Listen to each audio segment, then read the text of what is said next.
I'm Paul Rossiter from TVS Specialty Products, and I've put together this exploration of the sound of the various echo units used by Hank Marvin in the Shadows, from the beginning with Apache in 1960 through to the present time. However, before we get started, just a few notes on the methodology and how we try to identify which particular echo unit is used at any given time. With the early Meazzis, the so-called Meazzi Echomatic 1 and Echomatic 2s, they have a very characteristic echo pattern, and so it's fairly easy to identify their use on the early Shadows numbers. However, as we move forward in time a little bit to when Hank started using a Binson, in particular the Binson Echorec B2, the situation becomes a little bit less clear for the following reason. Like the Meazzis, the Binson echo machines use a rotating drum principle, and in the Binsons there are 4 heads equally spaced around a drum coated with a magnetic surface. Because the drum is driven by a synchronous motor, one would expect that the time delay between the echoes from the various heads would be consistent from machine to machine, but this is found not to be the case. Analysing the sounds of a number of Binson machines, both the baby Binsons and the Echorec B2s, I found that the delay times in fact vary over a fairly wide margin, I guess reflecting different states of wear of the different machines. For example, for the Binson Echorec B2, I've analysed 5 or 6 sound files of different machines, and the delay time between the heads can vary between 70 milliseconds up to 87 milliseconds. One of the most famous applications of that machine, I guess, was in Pink Floyd with Syd Barrett and Dave Gilmour. Their particular machine had a delay between the heads of about 77 milliseconds, and that's the one that seems to fit very closely the Shadows tracks. So that's the one I'll be using to identify the Shadows use of that machine. The slightly later model Binson Echorec EC3 uses a similar mechanism, and it appears that the head spacing on that machine is about 75 milliseconds. When we get to the Roland machines, the 201 and 301, they're characterised not so much by the actual delay between the heads, because they had variable speed drives, but by the ratio of the delay times between the heads. And again, that's quite characteristic and quite different for the 201 and 301, allowing them to be identified. A lot of the other echo machines used, whether tape or digital, were single head machines with variable delay times. So here we can't identify which machine just by listening or analysing the sound file. We need other evidence, like photographic evidence from concerts or things like that, to know which particular machine was being used. So finally, let's go back to where it all started, that wonderful tune Apache. On this one, Hank used his first Meazzi, a Meazzi Echomatic 1 as it's now named. It was a rotating drum machine and had 5 heads spaced unequally around the drum, with different output levels from the different heads.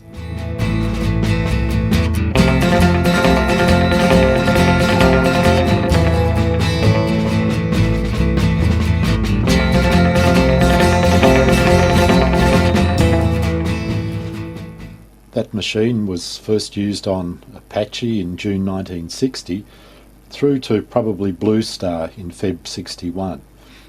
After that, it was replaced by a Meazzi Echomatic 2, which was again a rotating drum machine, but this one had 4 heads spaced around the drum at unequal intervals, and the levels from heads 1, 2 and 3 were all fixed in relation to each other, but could be varied in relation to the level from head 4.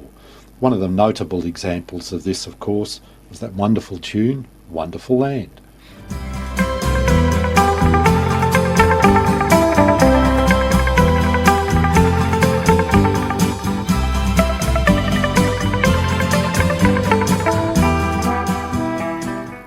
characteristic of both of those Meazzi machines is a very woody and organic quality to the sound of the echoes, and one that's quite different to some of the machines that will be used later on. The Meazzi Echomatic 2 was used right through the remaining period when the Shadows used their red Strats, and indeed into 1964 when they started recording some numbers with Burns. For example, on the album Dance with the Shadows, the characteristic Meazzi Echomatic 2 echoes can be heard on a number of tracks, notably The High and the Mighty,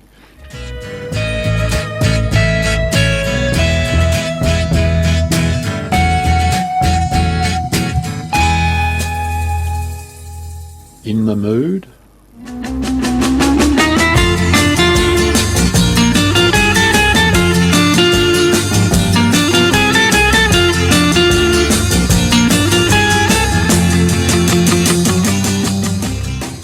and French Dressing.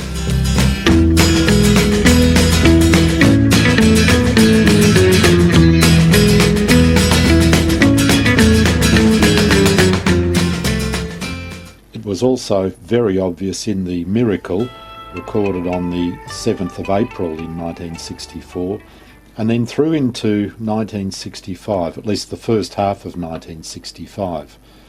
For example, it can be heard on Stingray, recorded in January 1965.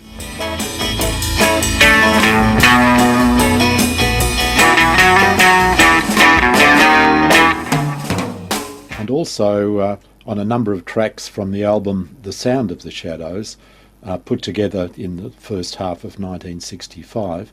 A couple of examples being Lost City and Breakthrough, both recorded in March of 1965.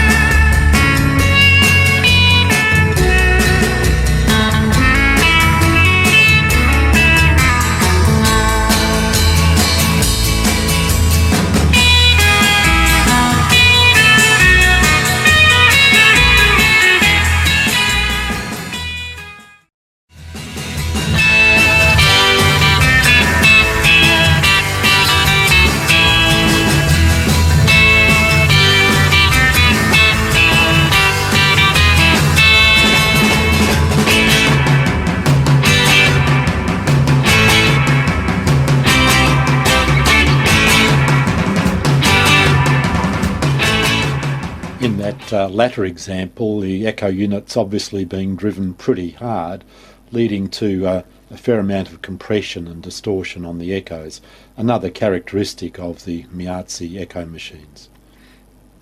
Now, as we move into the second half of 1965, we really enter a fairly dry period for echoes from mid-1965 through to 1968.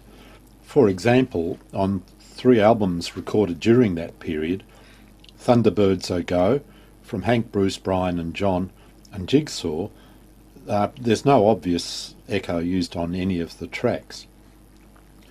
A couple of notable examples during that period: in December of 1968, Chitty Chitty Bang Bang has an obvious echo on it. That echo timing is very close to what I've measured for a baby Binson, and Hank was known to own one of those at the time, so I presume that that's what he used. At about that time, Hank started to pursue a solo career as well, and one of the first tunes he recorded shortly after Chitty Chitty Bang Bang was a tune called Goodnight Dick, which has exactly the same echo pattern and echo spacing, so I presume he used it on that track as well.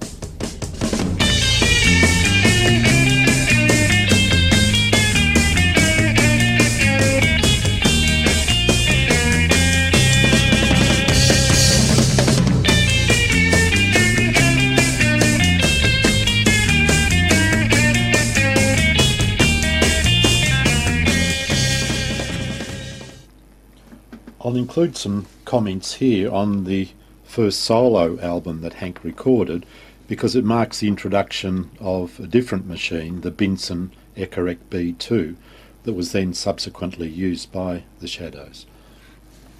There are at least 4 tracks on the Hank Marvin LP where the sound of the Binson Echoplex B2 was fairly obvious. These are Big Country,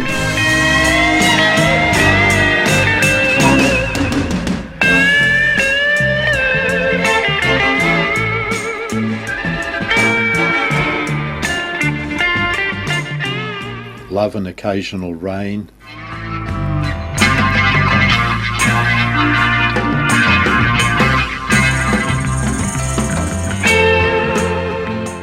Georgia,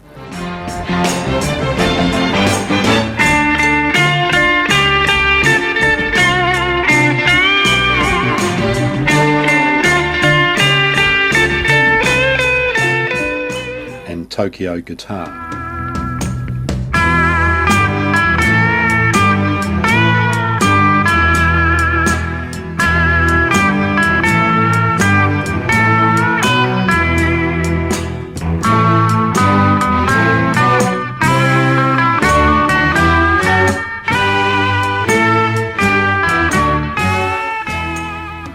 This brings us back to the Shadows, and in October 1969 they recorded the Shadows live in Japan. Not a very good quality recording, but nevertheless the characteristic echoes of the Binson Echoplex B2 can be clearly heard on Apache and FBI.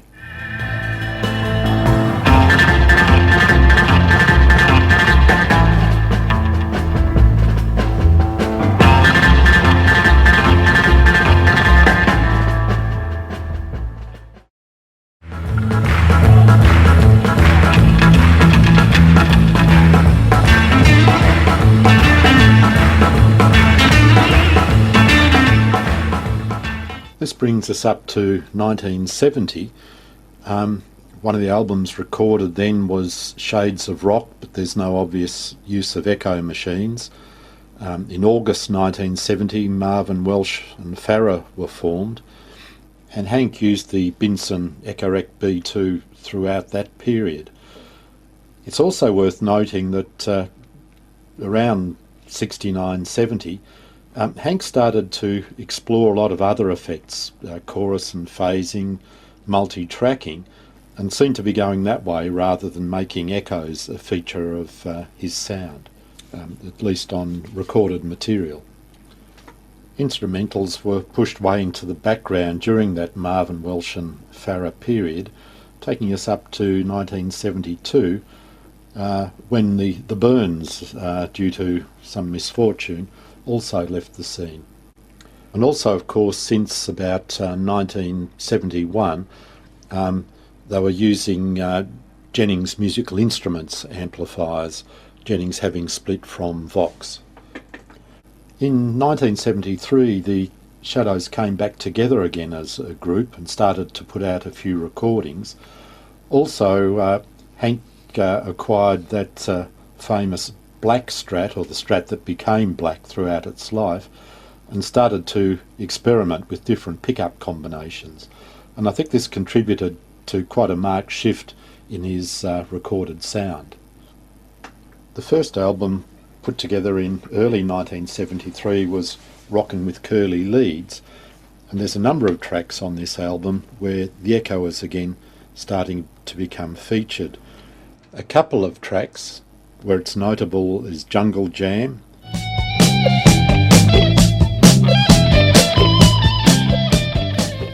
and Turn Around and Touch Me.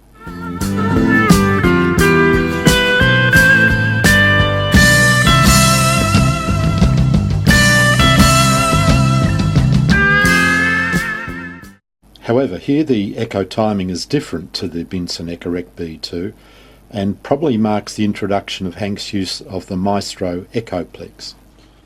Other changes around this time were Hank experimenting with humbucker pickups on his Strat, and also by this stage they'd reverted to using Vox amps.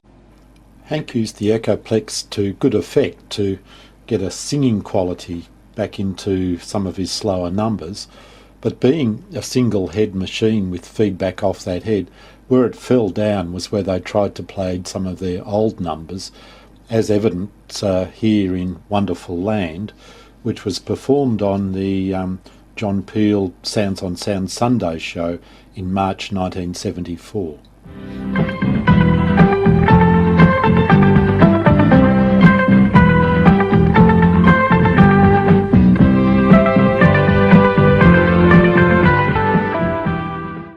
By 1975, Hank had replaced the Gibson humbucker pickup on the black Strat with a Fender wide range pickup, which did have coil taps, and an example of its use was live at the Paris Olympia, recorded in 1975.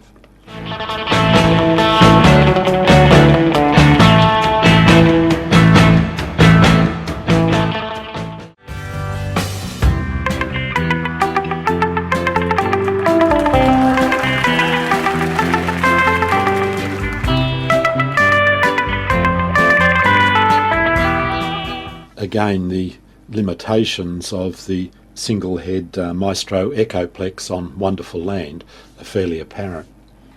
The same basic setup was used for some more recordings produced in the first half of 1977, examples being Return to the Alamo,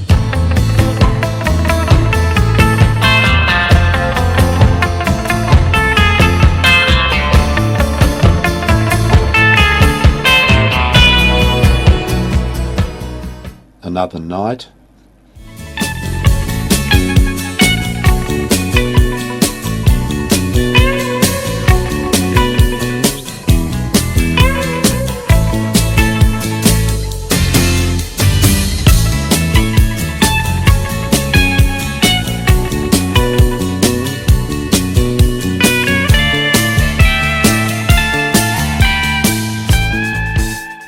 and Cricket Bat Boogie.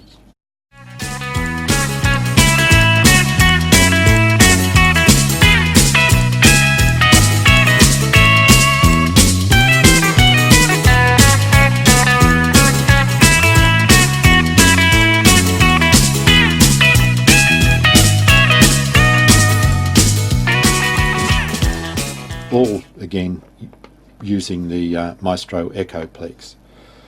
Interesting to note that Hank referred to the Echoplex in an interview published in 1977 in a guitar magazine, where he said he'd been using it for a few years, but it was starting to wear out and get a bit noisy, and so he's starting to look for alternatives.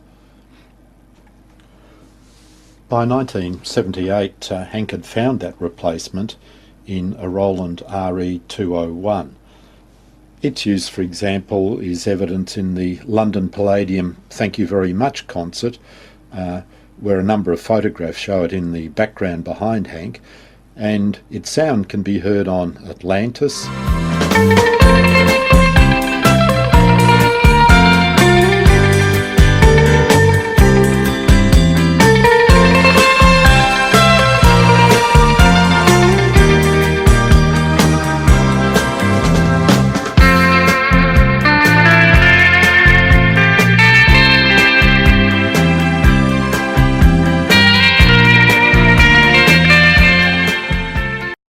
and Apache.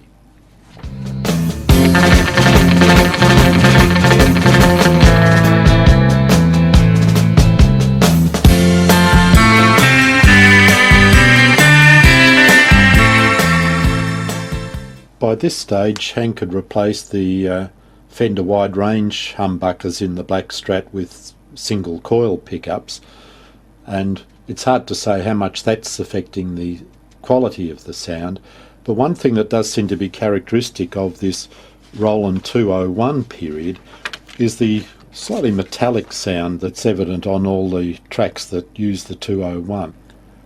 A track recorded at the very end of 1978 with this setup was Argentina.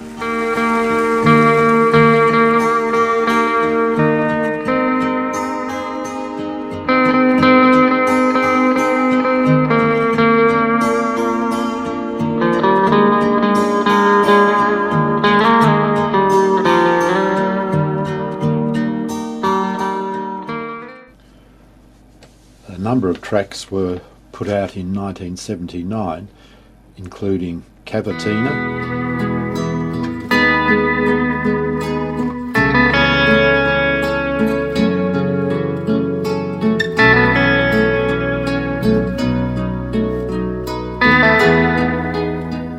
Rodrigo Guitar Concerto,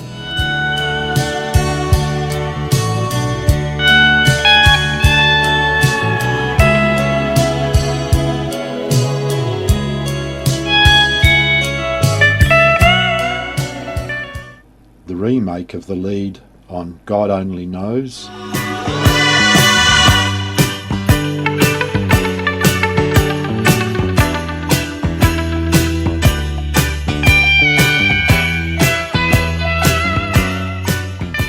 Song for Duke,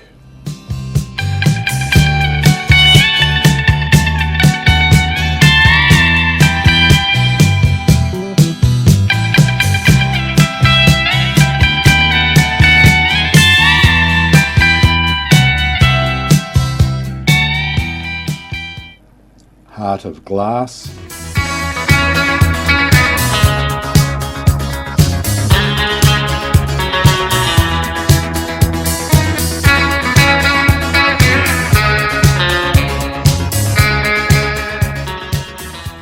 and Rusk.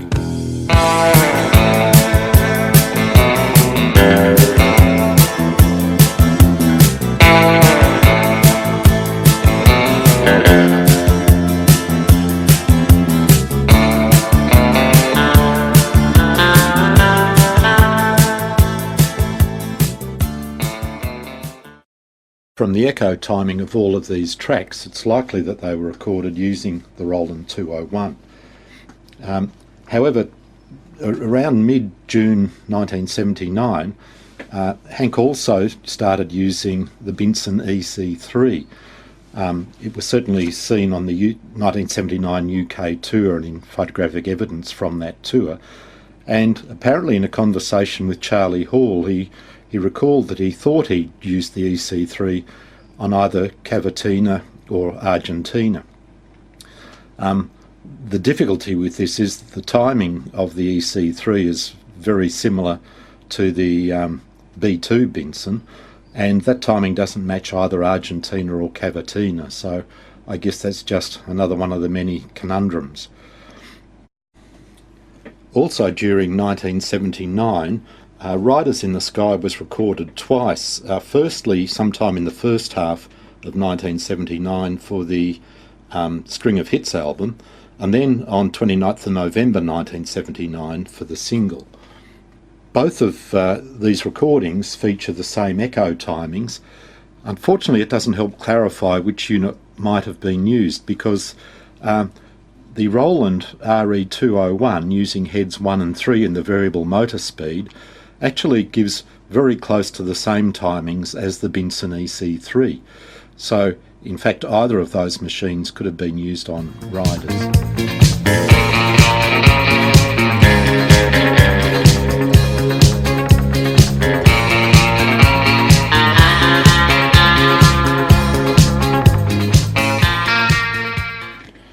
The Shadows were again active in the recording studio in 1980, and here's a couple of numbers from Change of Address. From the sound of the echo, and again from the timings, it would appear that most of these tracks, if not all, were probably done with the Roland RE201, and that probably also marked about the last time that it could be clearly identified, at least on record. Here then is Mozart Forte,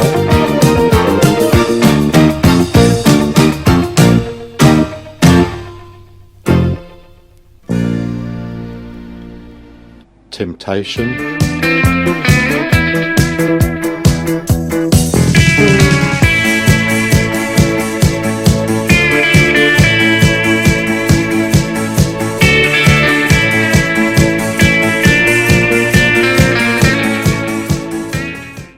and Indigo.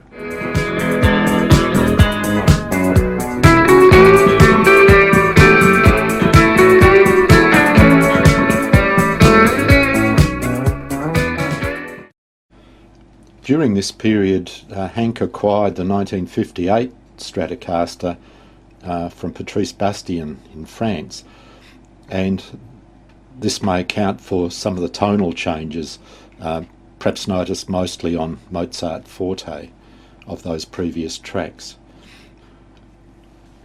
By 1982, the Roland RE201 seems to have become firmly entrenched as Hank's favourite echo machine, and its echoes can be heard very characteristically on the Live at Abbey Road album and also the album Life in the Jungle. Here's a couple of tracks from Life in the Jungle. Firstly, High Noon.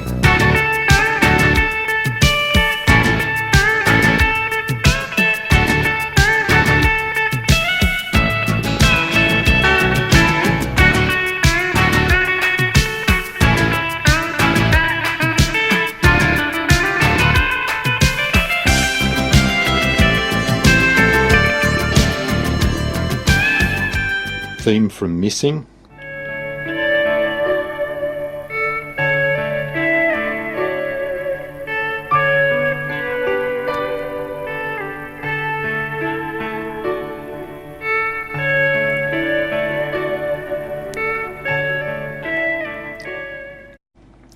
Pursuing their goal of one LP and one tour per year, in 1983 they released Shadows XXV, a couple of tracks from that, Going Home,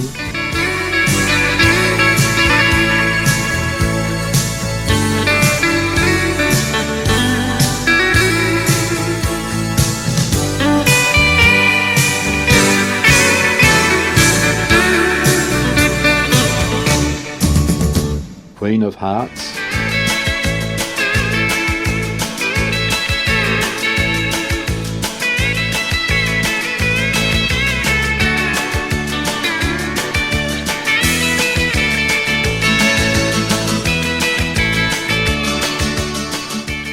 and A Lighter Shade of Pale.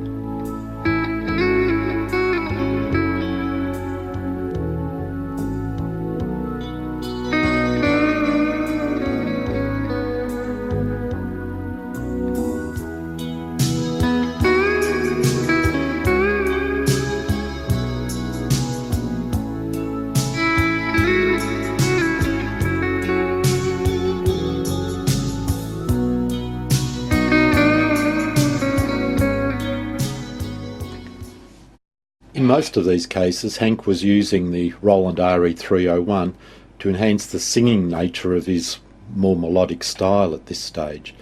And the Roland did quite good at that.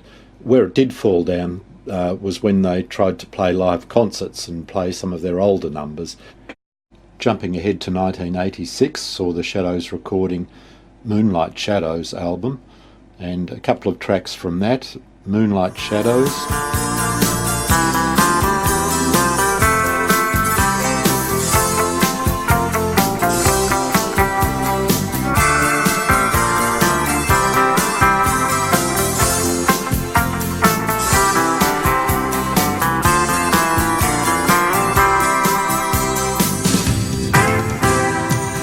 and Hello.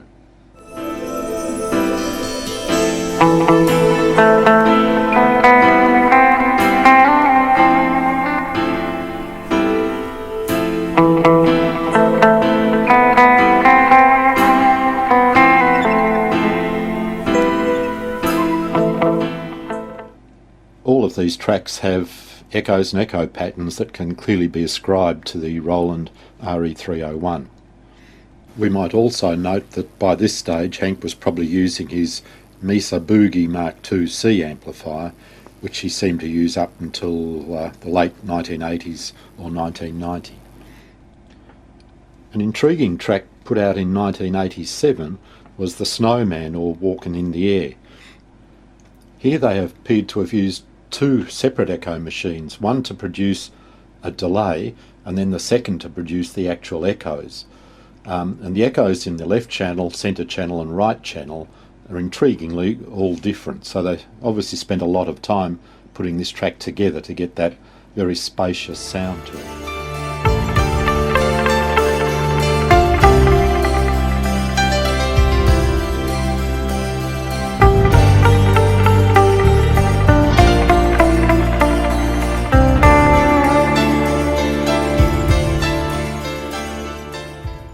commenting on this tune, Hank has apparently mentioned that he thought that he'd used the Roland RE3 during its recording.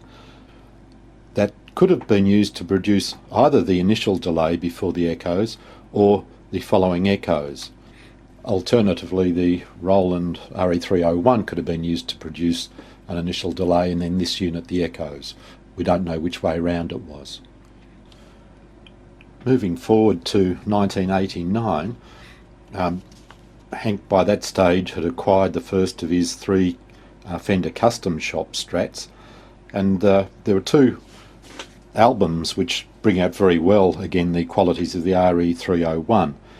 Both the benefit in enhancing the singing quality of the tunes and also the limitations of that machine in trying to reproduce the early sound of the Shadows, which was done with the Meazzi units. Firstly, from their At Their Very Best album, a couple of tracks, Argentina and Cavatina, and very interesting to compare the nice singing qualities of these tracks with the earlier ones that we mentioned that were recorded originally in late 1978, early 1979, with apparently the Roland RE201, which I think don't quite have this same quality.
Of course, many of these differences could have also come from Hank's use of the Custom Shop Strat, and also, as mentioned before, the fact that he was using Mesa Boogie amplifiers. However, the limitations of the RE201 become a bit more apparent in this small excerpt of Wonderful Land.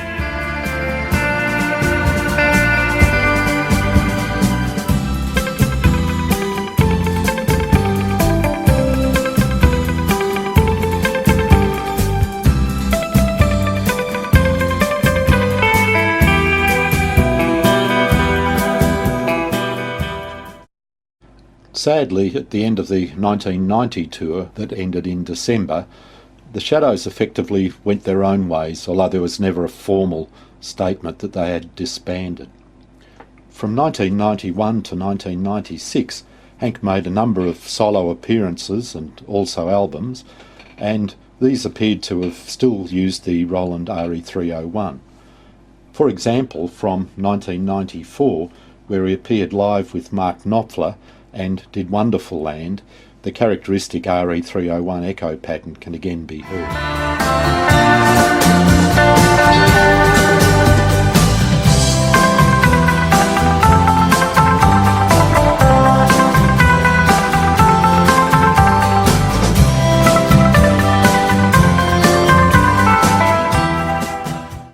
During this period, Hank also started using his matchless amplifiers. In 1996, Charlie Hall in the UK saw the potential of some of the modern digital programmable effects units. He analysed the echo patterns heard on the early Meazzi era Shadows tunes, as well as some of those from the Binson and Roland era, and stored that information as patches in Oasis effects units. They were made available to other people under the banner Echoes from the Past, and Hank went on to use those initially in the Oasis Q2 and then later on in the Oasis Q20s. Hank used these units on a number of solo albums between 1996 and 2004, and then with the Shadows again for the 2004 final tour.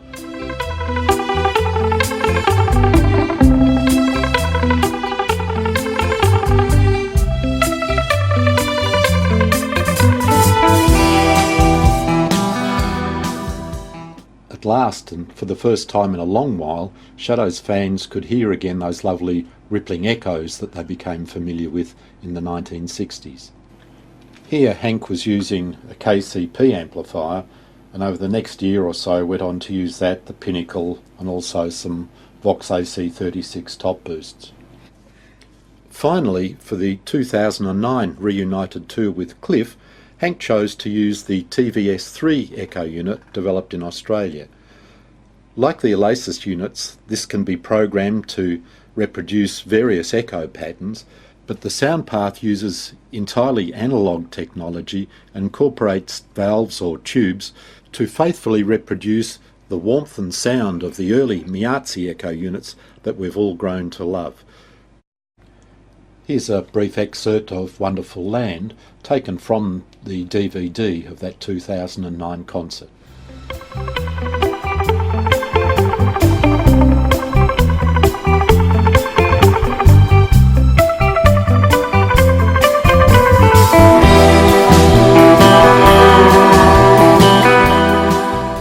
For this concert, Hank was using a modern JMI AC36 top boost.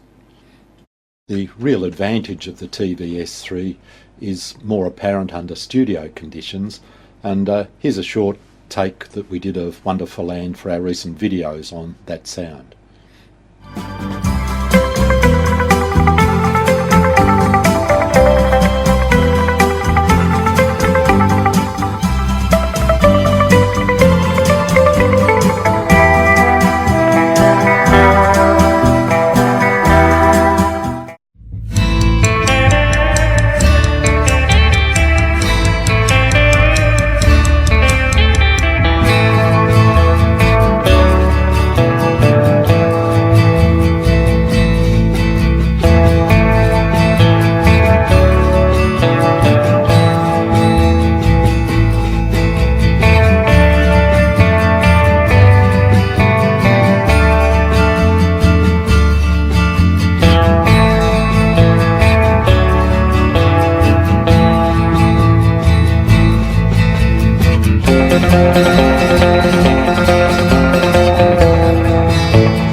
The TVS3 can also reproduce the echo patterns of the other units used by the Shadows, such as the Roland RE201 or 301 or the various Binson units or the single-head Maestro Echoplex, but also any other echo units such as an Echoplex, for example.